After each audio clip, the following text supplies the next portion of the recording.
Guys, ingatan nyo yung mga mata nyo para hindi nyo ma-experience yung naranasan ko. Naglalaro kasi ako ng basketball tuwing Friday. At sa kalagitnaan ng laro namin, pag lay-up ko, tinamaan yung mata ko. Hindi ko sigurado kung nasundot ba ng kamay yung mata ko dahil sa sobrang bilis ng pangyayari. Nung una, binaliwala ko lang. At nung pauwi na ako, nararamdaman ko na pasakit siya ng pasakit. Parang may tumutusok na sa mata ko pag dumidilat ako. Medyo kinakabahan na ako nung gabi na yun. Kaya kinabukasan, nagpa-check up na ako. Dahil napansin ko na lumabo yung kanang mata ko. Kinakabahan na rin ako sa sasabihin ng doktor. At sana, hindi naman siya malala.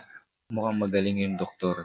Chinek niya kasi lahat. May mga equipment siya kung paano matitrace kung bakit nagkaganito yung mata ko. Nung natapos niya na nga akong ma-examine, ito pala ang nangyari. Yung sabi ng doktor, matagal na daw palang malabo yung kanang mata ko. Kaya hindi ko napapansin yung mga maliliit na bagay na tumatama sa mata ko. At kaya parang may tumutusok sa mata ko at nagluluha. Nagkaroon daw ng gasgas yung cornea ng mata ko.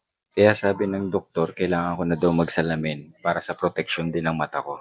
At nilagay niya na rin ng grado yung kanang salamin ng mata ko. Kaya ako shinare sa inyo tong video na to para maging aware kayo. Dahil masakit at mahirap pag na-injury ang mga mata nyo.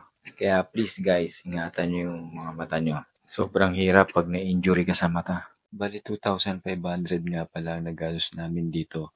1,000 sa check-up at 1,500 naman sa salamin. So, paano guys? Hanggang dito na lang. Kung nagustuhan nyo tong video guys, pa-follow naman and pa-like na rin. Maraming salamat hanggang sa muli.